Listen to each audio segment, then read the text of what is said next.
You're not on the list for tonight's ceremony, Marcus. I'm standing in the hallway outside the grand ballroom, holding my portfolio of 5 years' worth of breakthrough innovations, and Jessica Walsh, our CEO, barely glances up from her tablet. Hotel staff buzz around us, setting up for the Young Leaders Innovation Awards ceremony. I check my phone for the invitation I was certain I'd received. I'm sorry, what? This year's focus is on emerging talent, she says, like the conversation's already over. Fresh perspectives, the future of our industry. I look past her into the ballroom where my entire engineering team sits at round tables draped in corporate blue. Even Kevin's there, her nephew who somehow became our innovation catalyst after 18 months with the company. The same Kevin who presented my AI logistics framework to the board last month as his breakthrough concept. But the framework being honored tonight, I say carefully, that's based on my 5 years of research. Jessica finally looks up. Kevin brought fresh energy to the project. Sometimes senior staff get too attached to legacy approaches. She pauses, studying my face. You understand, that crystallized everything. I'm Marcus Stone, 48 years old, and I've been in technology since I was 12. MIT computer science degree, Stanford MBA, 23 years in the industry.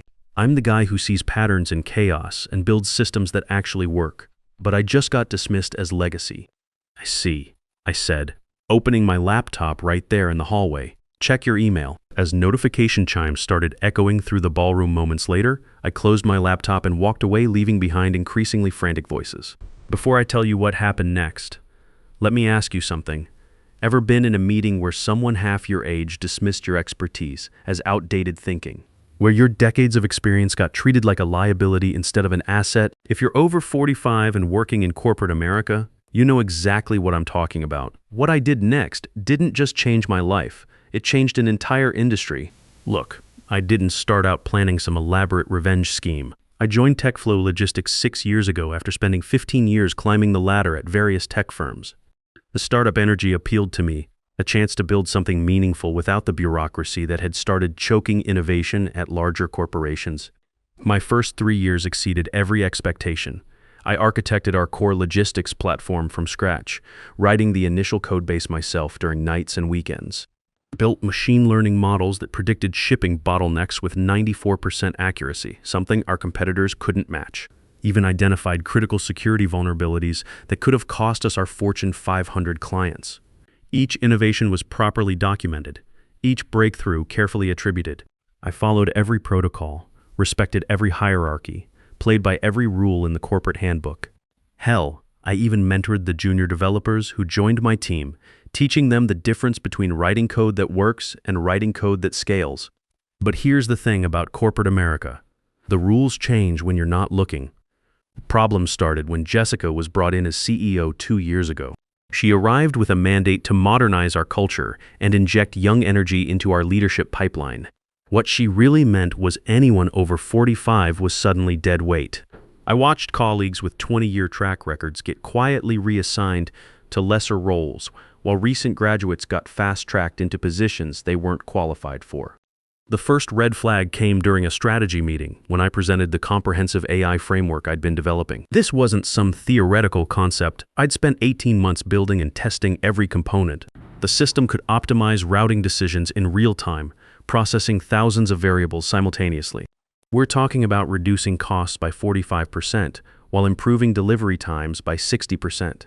In logistics, those numbers are revolutionary. I walked through the technical architecture, explained the machine learning algorithms, showed the test results from our pilot program. 20 slides of solid engineering backed by real data. After my presentation, Jessica nodded thoughtfully. Interesting approach, Marcus. But I wonder if we're thinking big enough. Kevin, you've been looking at next-generation logistics solutions. What's your take? Kevin, fresh from his Ivy League MBA and exactly 18 months into his first real job, stood up with the confidence only ignorance provides. He regurgitated my framework almost word for word, adding buzzwords like synergy and paradigm shift while completely missing the technical complexity that made the system revolutionary. He talked about leveraging artificial intelligence and machine learning without understanding that he was describing the exact algorithms I just explained. Now that's innovative thinking. Jessica beamed. Kevin, I'd like you to lead implementation of this approach. I sat there stunned as my 5 years of research became Kevin's breakthrough concept in a 15-minute presentation. The kid couldn't even pronounce neural network correctly, but he was getting credit for building one. When I approached Jessica privately afterward, her response revealed everything about my future at the company. "Marcus, you're obviously talented," she said without looking up from her laptop, "but sometimes we need fresh eyes on old problems. Kevin brings an entrepreneurial mindset that resonates with our younger client base." "This isn't about mindset," I replied. "This is about intellectual property theft." She finally looked at me then, expression cold. "That's a strong accusation." Kevin's approach may have incorporated some existing frameworks, but his synthesis represents genuine innovation. Besides, everything developed here belongs to the company. I left her office understanding the rules had changed. Experience was now a liability. Age was a disqualification. Innovation only counted if it came from the right demographic. But I might have tolerated the situation if not for what happened 6 months ago. That's when I learned just how far this company was willing to go to erase my contributions. After noticing inefficiencies in our cross-platform data integration, I spent evenings and weekends developing a comprehensive solution. The breakthrough came when I realized we could use neural networks to predict shipping patterns across multiple variables simultaneously: weather, port congestion, fuel prices, even political events that might affect trade routes. It was machine learning at its most sophisticated, processing real-time data feeds from dozens of sources. I spent 4 months perfecting the algorithms, running simulations, stress testing the system with historical data. The results were staggering. Implementation would save our clients an average of 58% on logistics costs, while improving delivery accuracy by 71%.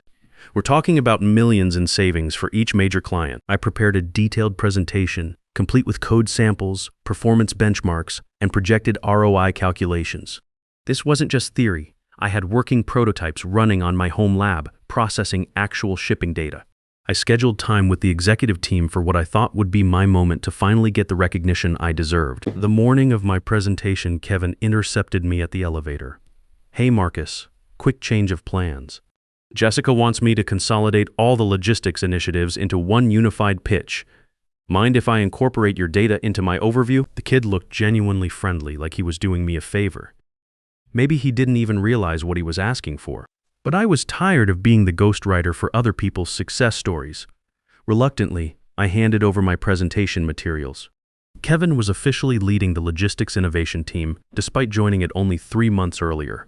Company hierarchy mattered, even when it made no sense. I sat through the board meeting, watching Kevin present my neural network framework as his revolutionary breakthrough. He kept calling it intuitive algorithmic solutions, which told me he had no idea how neural networks actually function. He missed half the technical details and misrepresented the other half, but the board was captivated by his enthusiasm and fresh perspective. This represents a paradigm shift in how we approach predictive analytics. Kevin announced, clicking through my slides with the confidence of someone who'd never actually built a predictive model. By leveraging synergistic data streams, we can achieve unprecedented optimization across multiple logistics vectors. The executives nodded along, impressed by buzzwords that meant nothing. Meanwhile, I'm sitting there watching this kid butcher explanations of algorithms I'd spent months perfecting. The project was greenlit immediately with a $2.8 million budget.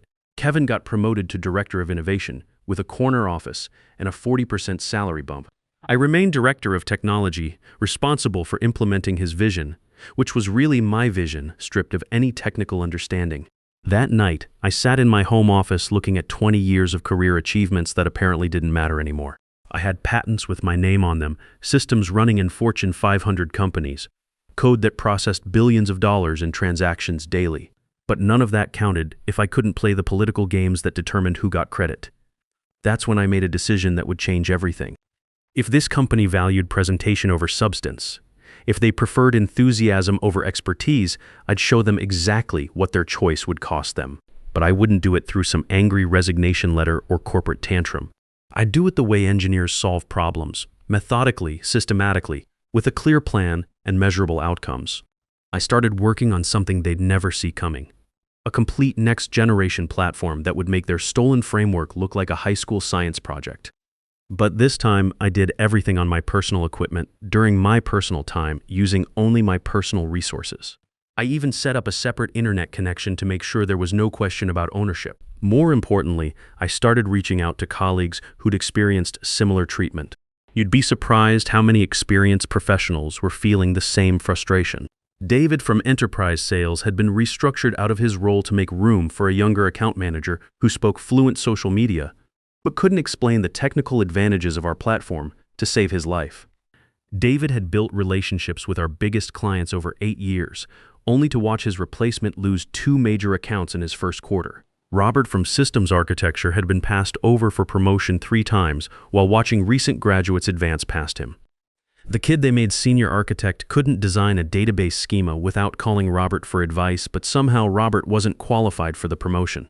Each conversation revealed the same pattern: experienced professionals being systematically displaced by a company obsessed with youth and disruption. But these weren't just any professionals. They were the people who actually understood how the business worked, who had the client relationships, who knew where the bodies were buried in our code base. Here's what Jessica and the board didn't understand. When you push out the people who built your systems, you don't just lose employees. You lose institutional knowledge. You lose the understanding of why certain decisions were made, what problems the current solutions solve, and how everything connects together. And that gave me an idea. 4 months before the award ceremony, I approached Sarah Ming, a venture capitalist known for funding experienced entrepreneurs. I'd done my homework. Sarah specialized in B2B enterprise software, had a track record of successful logistics investments, and most importantly, she wasn't impressed by flashy presentations without substance. I presented my enhanced platform along with a comprehensive business plan. This wasn't just an improved version of what Kevin had stolen, it was a complete reimagining of how logistics optimization should work. Real-time processing, predictive analytics, automated decision-making, all running on a distributed architecture that could scale to handle global shipping networks. This could revolutionize enterprise logistics, she said after reviewing my technical specifications for 2 hours. Sarah was one of the few VCs who actually understood code, having been a software engineer before moving into investing. But why leave a director-level position to start over? Because I'm not starting over, I replied, revealing my second presentation. I'm starting with 12 senior engineers, a proven technology platform, and established relationships with 35 enterprise clients who are already expressing frustration with our current service limitations. Sarah's expression shifted as she absorbed the implications.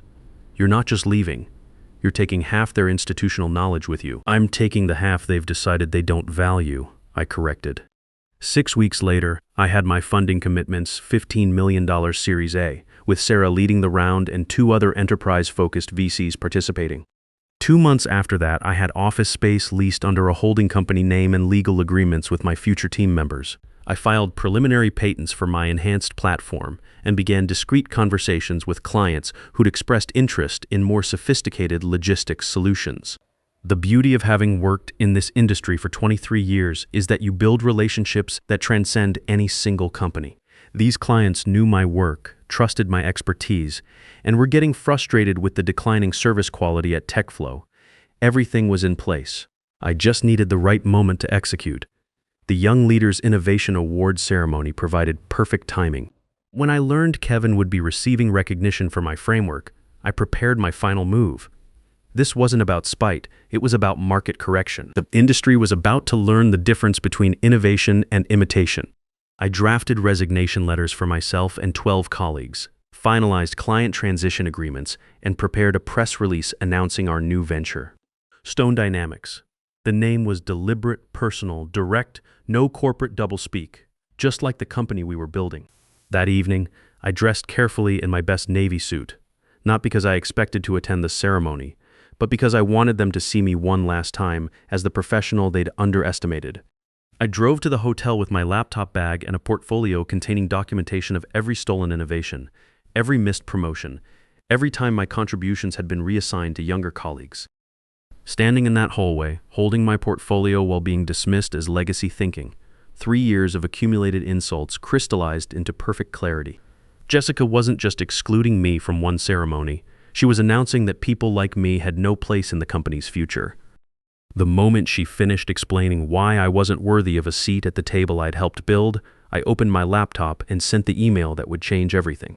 Resignation letters went to HR for all 13 departing employees. Client notifications went to our top 35 accounts, informing them of our transition to Stone Dynamics and inviting them to continue working with our team. Patent applications went to the USPTO, documenting my ownership of technologies that TechFlow had been claiming as company innovations. And a press release went to industry publications scheduled for distribution at 8 a.m. the following morning. The notification sound started immediately, echoing through the ballroom like a countdown.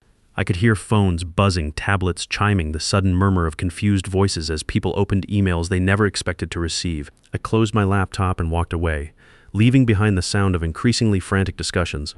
I was in the parking garage when my phone started ringing. Jessica's name appeared on screen. I declined the call, then did the same for Kevin, then for Brad Hoffman from marketing. If they wanted to talk, they should have thought about that before dismissing me as legacy. By the time I reached my car, I had 7 missed calls and a stream of increasingly desperate text messages.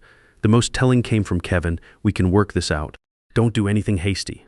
The kid finally understood that his breakthrough concept was walking out the door with its actual creator. That's when I knew they'd finally grasped what I'd sent them. Comprehensive documentation of every stolen innovation, detailed evidence of age discrimination, and proof that their revolutionary platform was built entirely on work they'd systematically devalued. I was starting my car when I heard running footsteps. In my rearview mirror, I saw Brad jogging across the parking garage in his tuxedo, bow tie askew, looking like a corporate penguin chasing after the last fish in the ocean. "Marcus, wait," he called out, breathing heavily. "We need to talk." I rolled down my window. Interesting. An hour ago, I wasn't even worth a conversation. That was a miscommunication. He panted, sweat beading on his forehead despite the cool evening air. "Jessica's already talking about restructuring the leadership team." "We can fix this. And Kevin's promotion?" I asked. Brad's expression tightened. You could see him calculating how much truth he could afford to tell. "Look, mistakes were made, but we can fix this. Name your terms. Equity stake, C-suite title, whatever it takes." I studied his face, recognizing the panic behind his desperate offer. This wasn't about making things right. This was about damage control.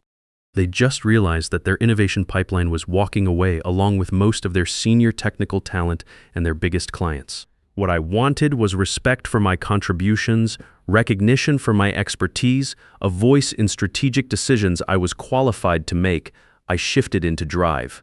"But you taught me something valuable. I don't need your respect. I can build my own company where experience actually matters." As I drove away, I watched more executives pour into the parking garage through my mirrors, their award ceremony completely forgotten. Jessica emerged from the hotel entrance, phone pressed to her ear, gesturing frantically at someone who wasn't there. The new office was a renovated warehouse space I'd leased 3 weeks earlier in the industrial district. Nothing fancy, exposed brick walls, polished concrete floors, high ceilings with industrial lighting. But it was ours, and it felt more professional than any corporate boardroom I'd sat in. When I arrived, my team was already there. 12 seasoned engineers and architects who'd suffered similar treatment at our former company, plus David from sales and Robert from architecture. They'd left the award ceremony shortly after the email went out, understanding immediately that their careers at TechFlow had just ended. Did they try to stop anyone? Asked David, our new head of sales who'd been restructured out to make room for someone younger. He was setting up laptops at workstations we'd assembled the previous weekend. "Brad chased me through the parking garage," I replied. "Offered me equity and a C-suite position. How did that feel?" asked Robert, grinning as he handed me coffee from the machine we'd installed. He looked happier than I'd seen him in months. "Not as good as this, Will," I said, opening my laptop to show them the response from our first major client. Global Shipping Solutions hadn't just agreed to transition their business to us. They'd introduced us to 3 additional prospects impressed by our proven track record and frustrated with TechFlow's declining service quality. Over the next several hours, we finalized our launch strategy. Stone Dynamics would officially announce itself the following morning with our proprietary AI platform as flagship offering. The patents I'd filed would protect our intellectual property, and the client agreements we'd secured would provide immediate revenue from day one. At 8:47 p.m., my phone rang with Jessica's direct line. "Marcus," she said without preamble, "we need to meet tonight." "I'm listening," I replied, putting the call on speaker for my team. Everyone gathered around. We were in this together now. "What you're doing is going to hurt a lot of good people." People who had nothing to do with tonight's misunderstanding. The only people getting hurt are the ones who built their success on other people's work, I responded. My team and I are simply taking our expertise where it's valued. Your team? Her voice sharpened. How many people are you talking about? 13 senior staff members, the people you considered legacy thinking. The line went quiet for several seconds. When she spoke again, her voice had dropped to barely above a whisper. This is corporate sabotage. This is market forces, I corrected. If you can't retain talent, you don't deserve to keep it. 20 minutes later, the board chairman himself called. Preston Walsh, a man who rarely communicated with anyone below C-suite level. I'd met him exactly twice in 6 years. Marcus, let's talk business, he said in his gravelly voice.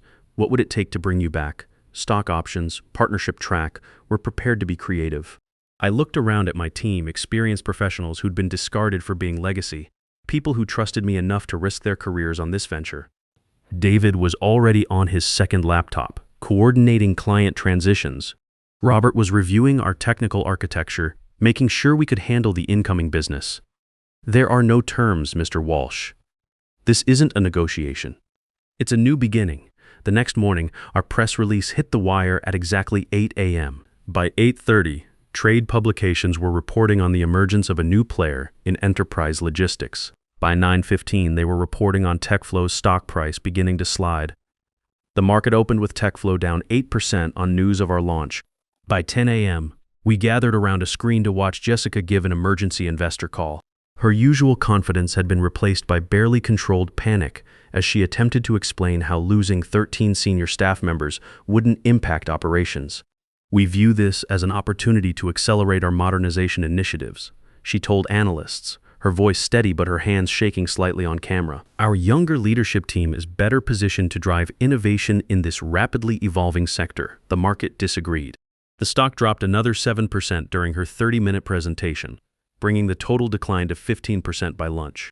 When she announced that Kevin would be transitioning to pursue other opportunities, I felt no satisfaction, only confirmation that the company would continue sacrificing people rather than examining its culture. By noon, our phones were ringing constantly. Potential clients, investors, former colleagues interested in joining us. The industry had taken notice that Experience was building something new. What our former company failed to understand was that innovation doesn't come from youth or enthusiasm. It comes from the deep understanding that only experience provides, minus knowing not just what to build, but why it needs to be built that way. 6 months after our launch, Stone Dynamics had secured contracts with 35 enterprise clients. Our AI platform had reduced logistics costs for these clients by an average of 54% while improving delivery accuracy by 78%. More importantly, we were solving problems our competitors couldn't even identify.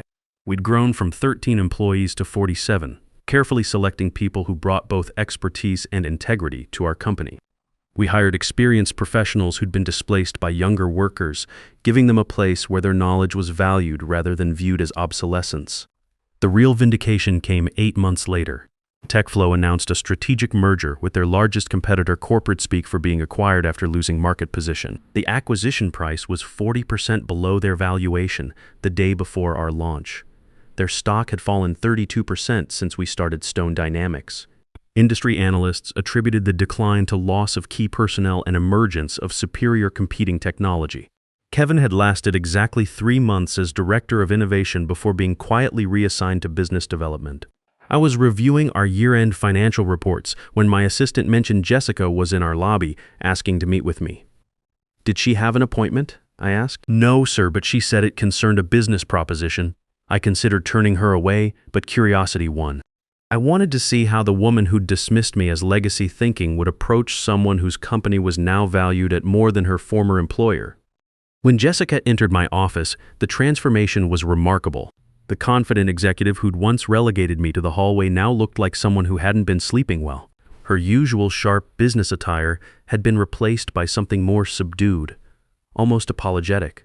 Thank you for seeing me, she said, remaining standing until I gestured to a chair. What can I do for you, Jessica? She placed a leather portfolio on my desk. This is a formal merger proposal. The acquiring company wants to combine our technologies and client bases.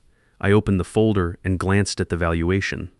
It was substantial, representing a complete reversal from the woman who'd once told me my ideas weren't worth a seat at their ceremony. "That's generous," I acknowledged. "It reflects the value of what you've built," she replied, "and the cost of competing against you." I closed the portfolio and leaned back. "I want you to understand something. We didn't build Stone Dynamics to eventually be absorbed back into the system that rejected us. We built it to prove that experience, properly valued, could create something better." 1 year after being told I wasn't worth a seat at their ceremony, I was invited to deliver the keynote address at the National Logistics Innovation Conference. As I walked onto that stage, I saw familiar faces in the audience, including several from my former company. But this time, they weren't looking at me with dismissal or condescension. They were looking at me with something I'd never seen from them before: respect. I began my speech with the same words that had once excluded me: "You're not on the list." A murmur ran through the audience of executives and industry leaders. "Those words changed my life," I continued, "not because they hurt, though they did, but because they finally showed me the truth. I was seeking validation from people who would never recognize value they didn't create themselves." The auditorium fell silent as I shared my journey from dismissed director to industry innovator.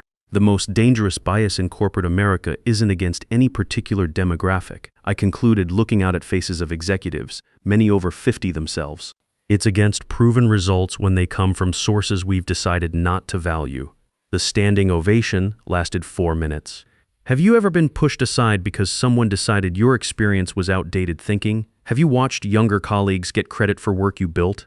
If you're reading this and you're over 45, I guarantee you felt what I felt in that hallway: dismissed, devalued, treated like yesterday's news. But here's what I learned. Sometimes being excluded from their table is exactly the push you need to build something better, something that's entirely yours. They say just forget. Move on like it's easy. But forgetting you feels like remembering someone I've never seen. I've been trying to erase you from the places in my mind, but the harder that I fight it, the more you're hard to leave behind. Every memory keeps slipping through the cracks I try to close, like a face I should remember, but somehow never know.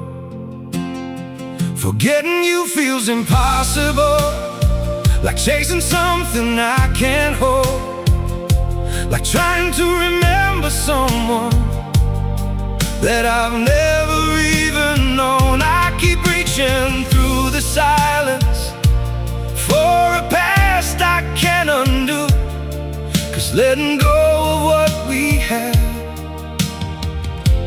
feels like losing something true. Every moment turns to fragments, every thought just fades to blue, like I'm searching for a feeling that still only leads to you. Forgetting you feels impossible, like chasing something I can't hold, like trying to remember someone that I've never even known. I keep reaching through the silence for a past I can't undo, 'cause letting go of what we had feels like losing something true.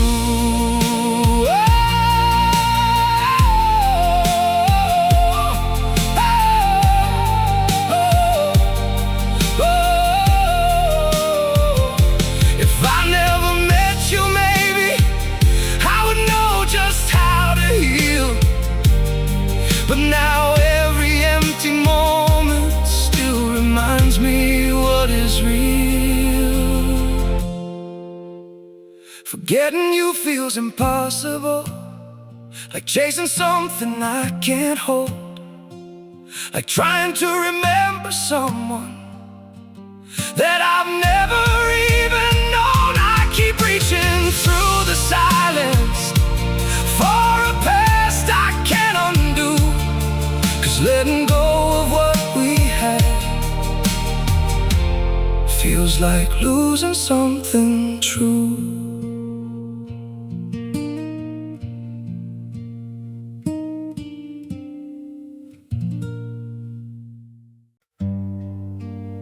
Some days feel off, like I'm standing but still falling. A little pain, a little tired, and no one to tell it all to. There are days that feel unsteady, like I'm drifting out of place. Every step just feels so heavy, with a smile I have to fake. A little hurt I keep inside me, a little weight I always hide, and 1,000 quiet worries I've been holding deep inside. There's no one here to tell it to, no one who would understand. So I carry all these feelings like they're slipping through my hands. A little broken, little lost, trying hard to just get through. All these nights I stay awake with everything I never say to you. I keep walking through the silence like it's all I've ever known. Every crowded room reminds me how it feels to be alone. There's no one here to tell it to, no one who would understand. So I carry all these feelings like they're slipping through my hands. A little broken, little lost, trying hard to just get through. All these nights I stay awake with everything I never say to you.